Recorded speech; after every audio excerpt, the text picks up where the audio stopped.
Bismillahirrahmanirrahim. Assalamualaikum warahmatullahi wabarakatuh. Alhamdulillahillazi ahyana ba'da ma amatana wa ilaihin nusyur.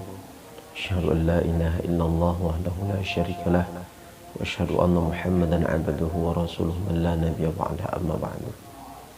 Faqala Allah ta'ala azza wa jalla fi kitabihil karim. Bismillahirrahmanirrahim. Inna a'tainakal kautsar shalli li rabbika wanhar inna syani'aka huwal abtar. Shadaqallahu azim. Saudara-saudaraku kaum muslimin dan muslimat dimanapun kita berada, yang mudah-mudahan kita semua dirahmati dan dicintai oleh Allah Subhanahu wa ta'ala. Pada hari ini tanpa terasa kita telah berada di 26 Zulqa'dah 1441 Hijriah. Insyaallah dalam waktu beberapa hari ke depan kita akan bersama-sama memasuki satu bulan yang cukup kita kenang, yang cukup bersejarah, yang cukup sangat kita tunggu-tunggu. Itulah kedatangan Zulhijjah 1441 Hijriah.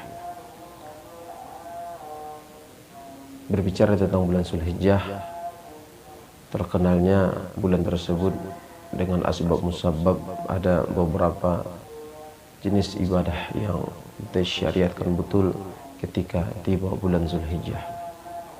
Di antaranya ketika tiba bulan Zulhijjah, tepatnya pada tanggal 10 Zulhijjah, 11, 12 dan 13 Zulhijjah, bagi umat Islam yang memiliki kemampuan dianjurkan untuk menunaikan ibadah kurban. Ibadah kurban ini merupakan salah satu bentuk syariat yang betul-betul diperintahkan oleh Allah Subhanahu wa ta'ala.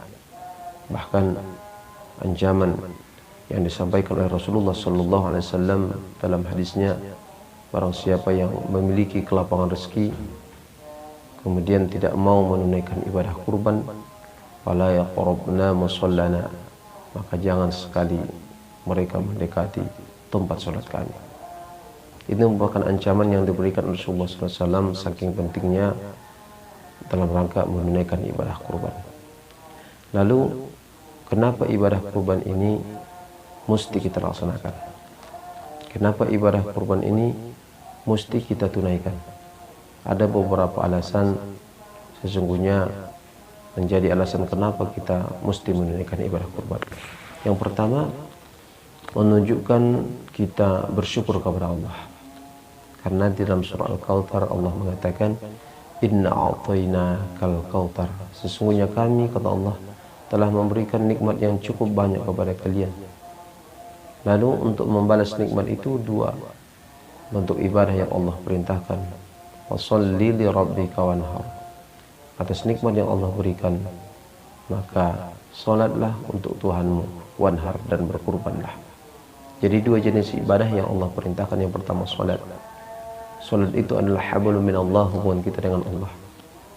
Salatu imaduddin, faman aqamaha faqad aqamaddin, wa man tarakaha faqad hadamaddin. Salat itu adalah tiannya agama. Siapa yang mendirikan salat berarti dia mendirikan agama. Siapa yang meninggalkan salat berarti dia menentukan agama. Dan ibadah salat yang kita lakukan kaitannya langsung dengan Allah. Lalu yang kedua, wanhar, berkurban. Berkurban ini adalah hablum minanas, hubungan kita antara sesama umat manusia, antara orang yang kaya kepada orang yang miskin. Ketika mereka menunaikan ibadah kurban, daging hewan kurban yang disembelihnya bisa dinikmati oleh orang-orang yang miskin. Liyashhadu manafi'a lahum wa yadhkuru ismallah fi ayyamin ma'lumat. Apabila kita telah menyaksikan manfaat, kemudian kita berzikir kepada Allah di hari-hari yang telah ditentukan, yakni pada tanggal 10 Zulhijjah.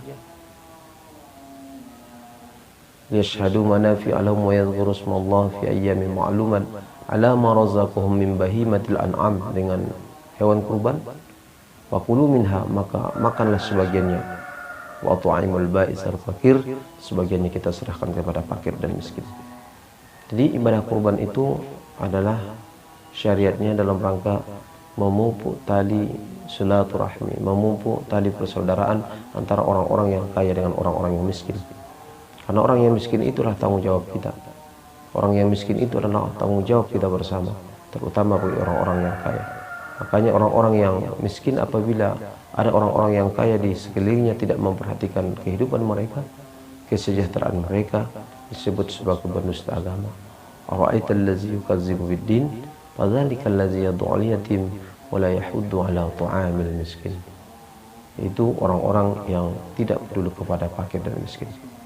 Jadi yang pertama, menunjukkan rasa kesyukuran kita atas nikmat yang diberikan oleh Allah Subhanahu wa taala kepada kita. Yang kedua, menanamkan atau mencontoh sifat Khalilullah Ibrahim alaihissalam. Makanya dalam surah As-Saffat Allah katakan, "Falamma balagha as-sa'ya qala ya bunayya," manakala telah sempurna umur Ismail alaihissalam, lalu dalam mimpinya Ibrahim bermimpi Allah perintahkan untuk menyembelih anaknya Ismail. Qala anni azbahuka fanzur maza tara. Lalu atas mimpinya itu disampaikan oleh Ibrahim kepada Ismail bahwasanya Allah perintahkan untuk menyembelih Ismail. Tanggapan Ismail, "Ya abati fa'al," laksanakanlah ya. Laksanakanlah wahai ayahku. Kalau memang itu perintah Allah, fasatajidun insyaallah minas sabirin. Mudah-mudahan saya termasuk hamba Allah yang paling sabar. Sebagai bentuk keimanan kepada Allah, Ibrahim berani untuk menyembelih anaknya Ismail. Walaupun dengan kehendak Allah, bukan Ismail yang disembelih akan tetapi seekor binatang yang Allah siapkan. Jadi maksudnya apa? Sedangkan Ibrahim saja berani dia mewujudkan rasa cinta kepada Allah dengan menyembelih anaknya sendiri.